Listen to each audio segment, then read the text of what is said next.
Hello, listener. Welcome back to the Scrollies Podcast. I'm your host, Squat Cobbler, and today I'm joined, as always, by my co-host. Hey, it's Team Ratnado of the Scrollies Podcast as well, and other things. But what I put on my resume, what I put on my business card is Scrollies co-host. I've gotten a few calls back, nothing for podcasting, unfortunately. One day, hope remains. You know, I have it in really small print on mine. It's underneath Metroid player, Metroid streamer, Metroid propping up the franchise on behalf of Nintendo. Yeah, I'm doing a lot for Metroid. Straight up just a Metroid? I actually have a little jelly amiibo that is my business card. It's really expensive because they got scalped at one point. By you? By me, in order to make business cards.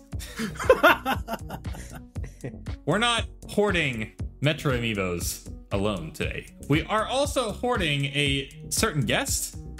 We're hoarding him for a whole half an hour of his time. And I'd like to introduce him to everyone. He and I go way back.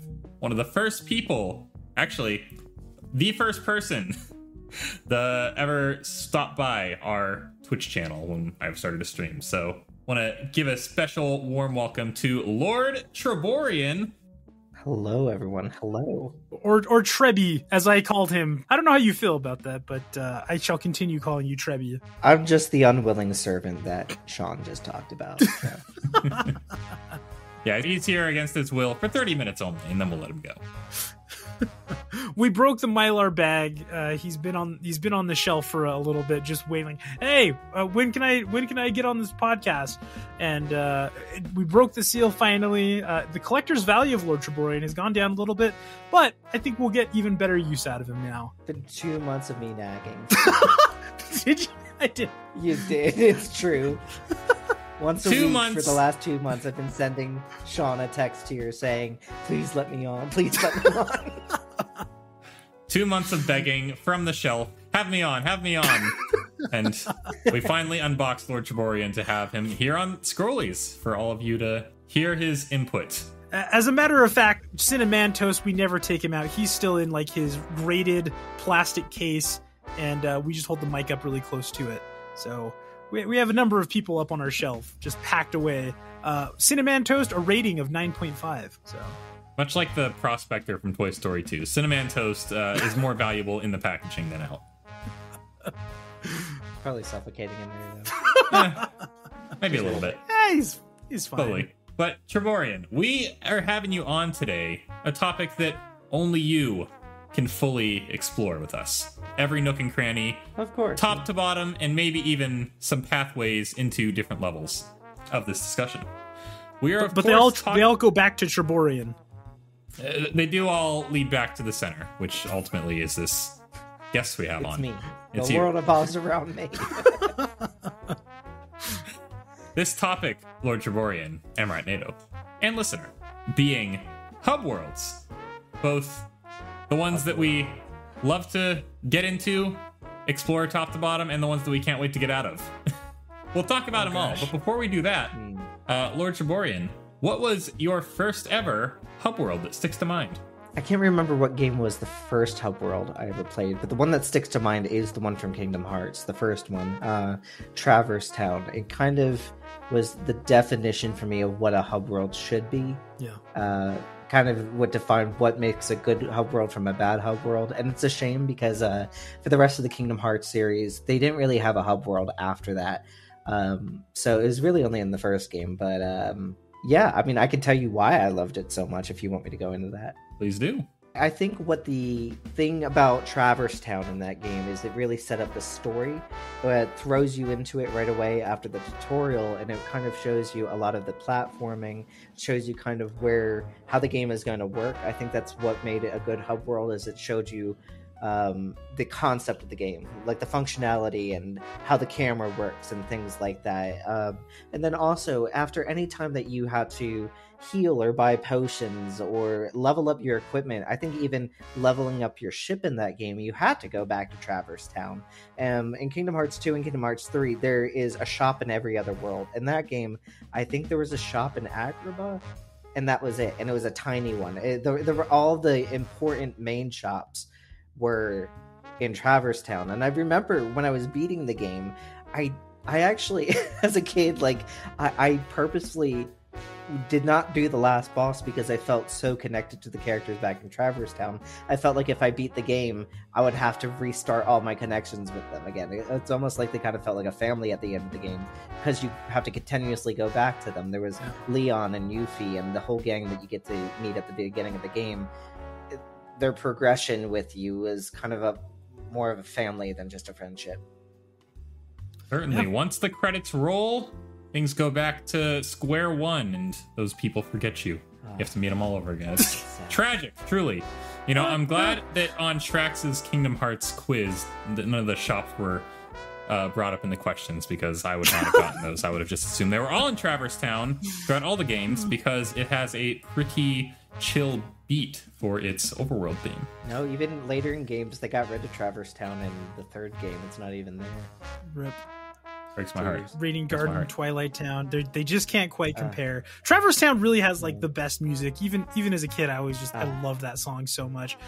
So comforting. And I think to me that's like kind of the biggest thing about a hub world, but it's somewhere you feel safe. It does kind of feel like a home. Squat Cobbler, what is your hub world? Your first memory of a hub world? Nice and cozy. Well, I'll tell you, my first hub world is the most basic it can get, perhaps. I think a lot of people's first ever hub world, in the sense that it was their first ever time exploring the Z-axis on a console. Super Mario 64, Peach's Castle, and the courtyard and grounds surrounding it. I remember very vividly my first ever time playing it, passing the controller around between McButcher, Proud Mama Bear, that guy. We all would climb trees, we'd all jump up and down into the water, and it was just a nice, safe little place to be until you went inside. And what's this? Do you know the lore in the hub of Super Mario 64, where that stemmed from? The background of it? No, I do not. A lot of people theorize that hub world came from, I believe, a game in 1990, Mickey Mouse's Castle of Illusion for Genesis. Wow. So that game, I remember it. It's basically, the definition of a hub world when it originally came out was just a place where all levels connect. Now it can be somewhere where you can decorate or go back to level things up, but it was just a connection between all levels. And that game was set in a castle, and it was doors to different worlds. Yeah. And they believe that the game inspired Super Mario 64 because instead of the doors, it was paintings that you would go through. And it is also really cool because the entire hub world, especially right where you appear outside for the first time in that courtyard, you learn how to use the camera, you learn how to swim, you learn how to jump. It shows you all the mechanics of the game in like a matter of a minute. Yeah, absolutely. It really is a safe little sandbox for you to do as you wish. No enemies to worry about. I guess you can drown, so that's a way you can die out there. But yeah, you can. You know, that's just like real life. You know, water's always a hazard. But nonetheless, it's not until you walk inside and you hear the ominous voice of Bowser saying to get out, because, well, not get out in the scary way, get out in the leave way. It wasn't traumatizing quite in the same way as a future N64 title would be for me. But yeah, that remains one of my all-time favorite hub worlds. I remember it like the back of my hand, floor to ceiling, and it's impressive. It's impressive the amount of creativity and memorability that went into it for the first try. Right, Nada, how about yourself?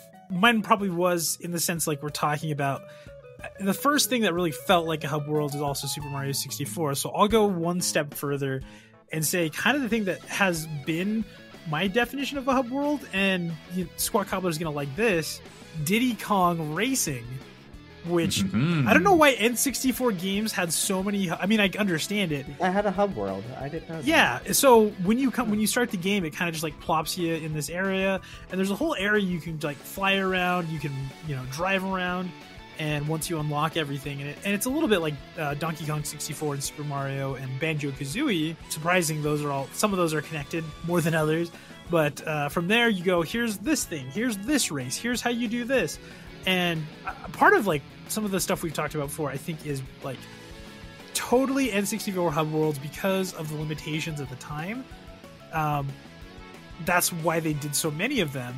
And I think that also led to a lot of stuff with like our generation or gamers at the time, maybe having so many like theories about breaking into things or sneaking past things. I remember like Diddy Kong Racing felt so like big, like I can do anything. This is fun. I don't even have to go race. I can just fly around, do what I want. And that is something I really enjoy in video games now. So shout out, Diddy Kong Racing. Did it early. Did it early, and then it did it again on the DS. And let me tell you, it was in that very same hub world that I was drifted around in my little go-kart, thinking, man, it doesn't get better than this. Steering wheels, pedals, nah, DS controls. That should be in all DS automobiles defaulted. The DK theory of controlling. Indeed. Yeah. So let's talk a little bit more about these. We got plenty of N64 examples, but are they coming back into fashion perhaps lately? I feel like we're seeing hub worlds more and more in recent years. Oh, that's I don't know. I guess like for me, a lot of the games I play, I'm always like heavily into like a huge open world that you can go into. And to me, that doesn't quite define a hub world, because a hub world should be like kind of big, but not so big that it's like encompasses everything. Like you're saying, to me, a hub world is you can get from here to anywhere basically pretty quickly, rather than, well, let me go to this place and then that I can switch from there to somewhere else. And what are the examples you've thought of like recent hub worlds? Sure. Well, a lot of top-down 2D titles, I think, are incorporating the hub world idea. Hades, I know, had a bit of a hub, right? Like the House of Hades, if I remember right. Haven't played that game, so maybe that's a bad example to be including. But then there's a lot of throwback titles as well. Ukulele had a hub world, as well as Odyssey didn't. Odyssey really didn't have a hub world, unfortunately. But Super Mario Galaxy 1 and 2, those aren't super new anymore, but those had both the Combat Observatory and then Starship Mario, which acted as the hub worlds. And yeah, I feel like we're definitely seeing more of a move towards open world, but I think in kind of a pendulum swinging the other way, maybe open world isn't so impressive anymore, and having, consolidated unique levels are starting to come back into fashion. So what better way to get between those levels? I've kind of seen hub worlds die out. You've seen them die out? I have seen them die out a lot, actually. But hub worlds I've kind of noticed have died out recently, just because I'm not sure if it's people's attention spans or kind of what's going on. I've noticed it with like a lot of the older games we were talking about with, N64, even games like Banjo-Kazooie or Donkey Kong 64, I think, technically had a hub world. With newer games, something that you said, I think it was Super Mario Galaxy. So the first one had Rosalina's Observatory as the hub world, and then in the second game it did have the observatory, but that was taken over by the Mario ship. It's kind of like there's like a map and a selection in the second game. And I remember after that game came out, it slowly started going away from a hub world more to kind of just a map and level select that you can choose at any time. I know that SpongeBob Battle for Bikini Bottom, technically you can call all of Bikini Bottom, where SpongeBob's Pineapple, actually just that entire area, you could call as a hub world because you had to unlock all the levels by gaining things through other levels to make it back. However, in the remastered version that they just came out with, they now have a map that you can just go anywhere immediately. So even though that hub world's still there, it takes out the necessity of having to go back to a place. So I'm not sure if it's people's attention spans that they're just creating maps that you can go to instant. As Squat was saying that, you addressed exactly kind of what I'm thinking as well. And the reasoning for that, at least for me as a 33-year-old man, I spend a lot of time working and a lot of time cooking and cleaning and trying to relax. And so there's a lot of things that I feel like I just don't have a lot of time for anymore. And so part of like the beauty of a hub world too is just that it is like, here's the content, you can get to it. And, as much as I love an open world and being able to travel anywhere, I think there is something to me for about like, okay, here's where you go and you can do everything from here, and we're just going to kind of boost you up. And I love that games, maybe not necessarily in that way, but they've become much better at waypoints and, you can warp to this area and you can save here. You don't have to go back to the save point. You can just save it and go. And I mean, I guess I haven't seen too many. I guess there's a lot, and there was a lot of games now with like these are some of the best hub worlds, and I'm like, yeah, I guess. More of a central point than a hub world, perhaps. One thing I wanted to say, and I, everyone who's listening to this podcast and likes gaming is like, everybody says this. The idea that Legend of Zelda Ocarina of Time was kind of first conceived Super Mario 64-esque design, because they didn't know if they could do just like an actual, eventually what they ended up doing with Ocarina of Time, right? The fight in the forest temple was like kind of that concept of like, here's paintings kind of like Mario 64, and you jump through them to get to places. To me, that's like an example of the jump forward, and like, well, hub worlds are easy because they're less intensive, and I agree, I don't mind a hub world. Fair enough. So perhaps it could be that the hub worlds were maybe due to technical limitation, and as open worlds have become so standardized, I think for lack of a better word, we're maybe seeing it replaced with fast travel and other options for getting across parts of the level quickly. I think some games it is a necessity, though. I was just playing Marvel Midnight Suns, and that whole type of game really needs a hub world because it's more just so mission to mission. And every time you finish a mission, you need a place to go level up. And then that whole game is more so based off of your friendship level with people, so you have to go talk to them. So I think there is a good use for hub worlds still, especially in a game like that where you have to constantly, I would say, where the game is really hectic. I would even say like Payday. Payday 2 is technically has a hub world, which is like your base. Yeah. It's so 24/7 craziness, and sometimes you just need a moment to sit back and relax. So I think hub worlds can be a good respite from the game. But I have seen hub worlds used absolutely terrible in the past. Like, there is a good definition between a good hub world and a bad hub. Oh, 100%. The ones where you're like, just let me get back to the level. I don't care about what's going on here. Perhaps even some of the earlier Assassin's Creeds, if you want to call it that. Not exactly physically connected, but very much a, hey, we're here in present day doing these things with these characters. Can we get back to the fun historical stuff? Didn't Dark Souls have a hub world? I think it was more so that it was an area where there was a lot of different paths you could take.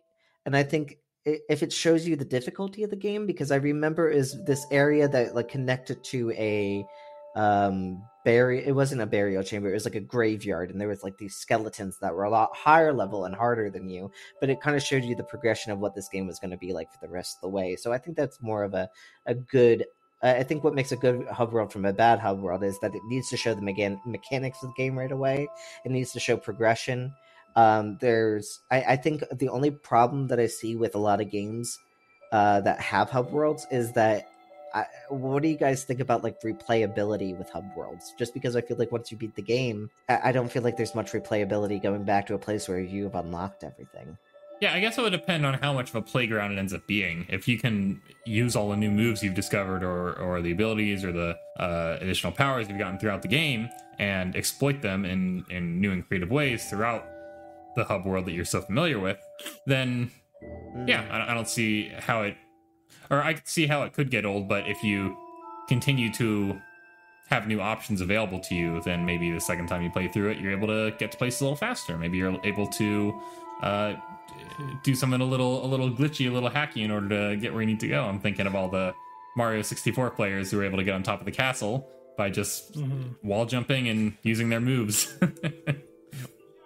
But yeah, I think that, and especially too for like to bring back Diddy Kong Racing, what I think was really cool about a hub world is like when you're done, which is kind of good and bad in a lot of ways. And there was like some of those races that were like so hard that like even back then we couldn't unlock the last thing, and so we'd like try to glitch through the mouth, to get behind the waterfall or whatever it was. I mean, once that was done, that was it. That was the game. And I think the way I always view video games is not so much of like, I'm going to beat this game and then I'm going to replay it over and over and over. There are some games that I do that with, but to me, like that's kind of like what's appealing or like what's really like satisfying about a game with a hub world. It's like, yes, I've done it all. Everything's unlocked finally. And going forward in the future, I've done it and I've completed it. And I guess that to me, that means that kind of replaying it, starting from the bottom is kind of just not as much fun to me. Like it's cool if the game can be like, yeah, you can redo everything you want. You can check out the cutscenes. You can go through the level again, but it's unlocked. The world's your oyster, kid. Have fun. I'm actually thinking of New Game Plus now too, right? Mhm. Like, I think that helps with a lot of replayability is New Game Plus. Like, I was right when you talked about that game, I was thinking of Sekiro for some reason. Because you go back to the temple, but after you get all your unlocks, I was like, well, that's the game after you beat it. But then I was like, no, you can go to New Game Plus, make it even harder, and then you can go re-level up everything, and now you're even stronger. So Yeah, I mean, we're getting into a bit of a conversation about, the post-game and, what amount of content needs to be provided after you've beaten it, quote unquote. I always go back to one of my prime examples of excellent post-game content is Lego Star Wars: The Complete Saga, and that has a pretty fun hub world, the Mos Eisley Cantina, where great hub world. Wow. You only really have so much to do, but once you unlock all these different characters, you can just go through and do all that same stuff again and have them interact and fight each other, and eventually you get the ghosts and you can just basically kill everyone without being hit, and it's amazing. Just gotta grind your way to 1,000,000 studs, which I did 3 times over, so I can get all 3 of them. Oh my goodness. I'm a true Jedi, folks. Okay, I have to wear that badge. I've earned it. Commitment. Yeah, I think I don't know. Yeah, I think overall there's a bunch of games that I can think of that kind of have like a hub world like that, and honestly, it's like mostly N64 platformers. For what reason? I don't know what that is. I think of DK64. I think of Banjo-Kazooie. I mean, in a way, more so than probably DK64 or anything like that. I'm just gonna let that comment slide, but that's neither here nor there. I don't know. I feel like it just kind of depends on the type of games you're looking at too. I feel like the hub world is still very much alive and well today. It's not in the AAA games that I think most people tend to gravitate towards. Those are very much, I think, open world is the norm right now. In a few years, maybe that won't be the case. Maybe we'll move on to something else. But I think in a lot of indie titles, we're seeing hubs. In a lot of throwback titles or in a lot of retro remakes, we're seeing hubs. The Spyro Reignited trilogy has a bunch of little hubs that you kind of go through, and you have levels connected to each of those, which I guess makes them count as level in and of themselves. But ultimately, I mean, it really just depends, like you're saying, Trevor, what can you do in the world that makes it actually worth the time to go through and not just a chore to move on to the next level that you actually want to be a part of? And I think, in a sense, there should be some challenge to it, but also it should be pretty easy to navigate without that skill. So it basically just lends itself to all play styles and all different points throughout the game, so it's always giving you a little something to take away from it. I mean, we talked about Assassin's Creed being, what makes a bad one and a good one, but I have seen hub worlds in a AAA game before. I was even just thinking to myself, I think it's just the definitions changed and what it looks like now. In Spider-Man, for the PlayStation 4, like the new one that came out, that game technically you could call it as a hub world was Dr. Octavius's lab, and it was more so just for games, like it was mini games and level up, and it was kind of just like like as I was saying before, like a respite from all of the action that the game has.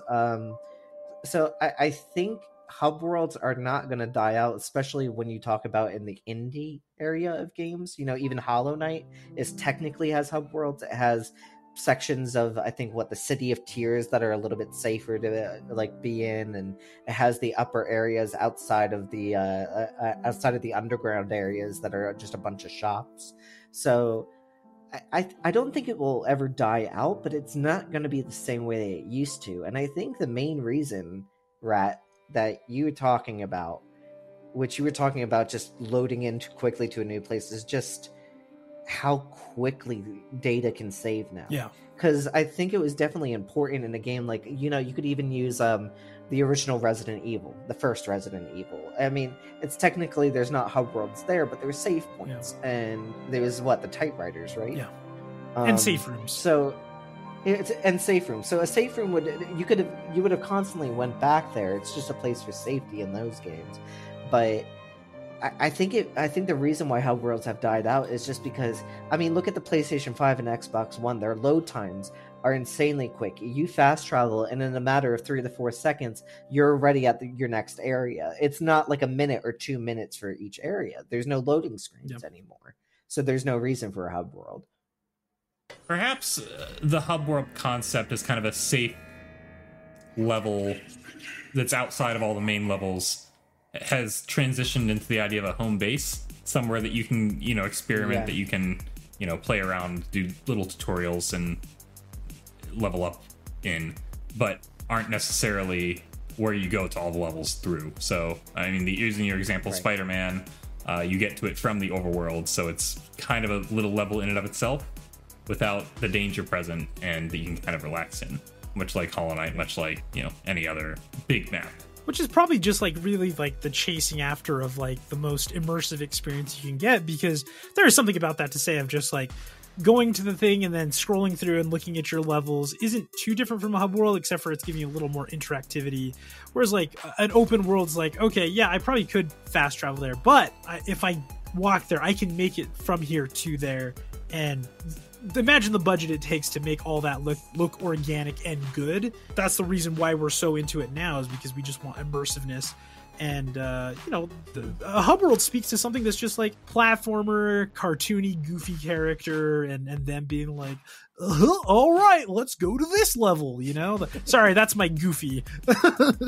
Sora, we gotta go to Agrabah, or something like that. Yeah, it might just be because the type of game that we're most familiar with it from, which are often mascot platformers, that we just associate it with that. But nonetheless, in a sense, they're coming back, but also maybe they're coming back in a different way than they had been in the good old N64 days.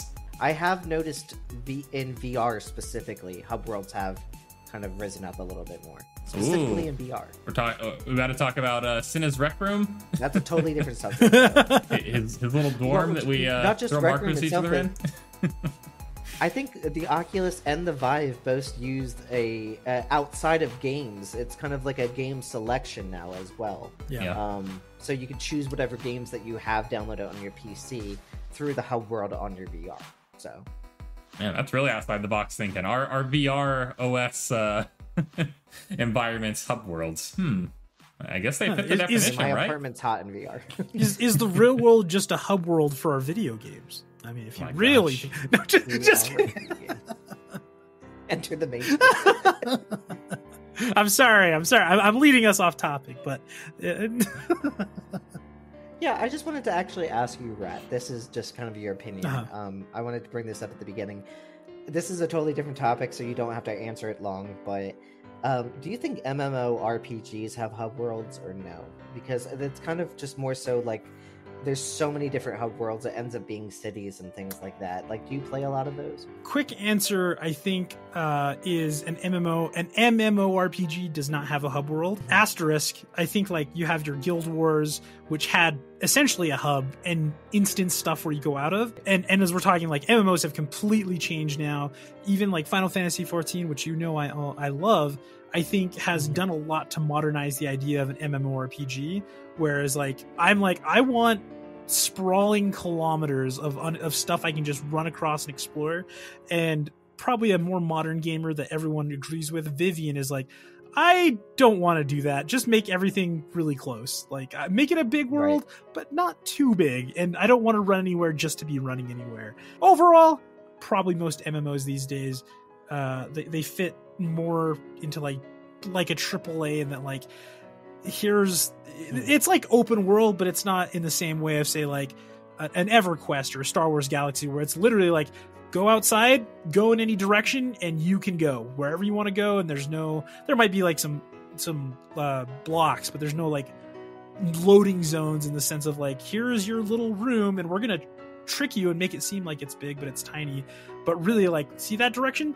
You can go 5 miles that way if you really want to. And I don't think they do that. I love that, but I get why people don't. Yeah, some people have chores to do, Ratnado. Don't you know? Wash their car, do their dishes, take out the trash, do their laundry. Exactly. So. All right, everybody. So this has been a great discussion on hub worlds. It's really going to make me think for years to come. about the world we all live in and what it truly is, hubbing. But I'd like to thank very much Lord Treborian for being on today to discuss. Lord Treborian, where can people check out your content? Yeah, as of right now, my name is LordTreborian on Twitch. You can find me there. I usually stream Thursday and Friday. If you guys want to know what I'm up to, I'm doing the complete Roller Coaster Tycoon, the original series, platinuming it hardcore. Have to beat every level to do that. It's a pain. But yeah, you guys can find me there right now. I will be putting out more social media upcoming soon, and Instagram soon as well. But that is in the making right now. Very hype, very hype. All right, Nita. How about yourself? Kind of the same thing. I've been pushing it back because internet's bad. There's one last kind of patch we got to do to catch up, and then we're going to be getting to Metroid Dread. By the time you hear this, we'll probably be starting the next day. So check that out. Wednesday, beginning of May. Kind of just, following in the footsteps of Squawk Cobbler, paying tribute to his Metroid May as well. Besides that, we got RatCon coming up May 26th through the 29th. Check out for that. We're going to have some information up super soon about where to go, what to do, and I'm looking forward to it. What about you, Squawk Cobbler? Hey, everybody. Like I said, we are right at the beginning of Metroid May. We have started with AM2R. We got Metroid Prime 2 going on the YouTube series, and we're going to be doing the other Metroid 2 games, both the original on Game Boy and the official remake, Samus Returns. And those will all be streamed, so plenty of Metroid content this month, all to be topped off with a Super Metroid stream from RatCon. Ratnado is very excited about that, I'm sure. I am. As I am actually. I really see am. what's in store for us. I just know the real reason is I want to sit on a couch with Scott and be like, I bet you can't sequence break this, and him take it personally. He'll see me turn red and steam come out my ears in the moment. So yeah, Sean, I have one last question for you. Go ahead. You asked us if we live in a hub world, but I have a better question. Oh my gosh. Are we collectively the hub world? Yeah. Are each of us individually a hub world? That just we blew are my the mind. hub world.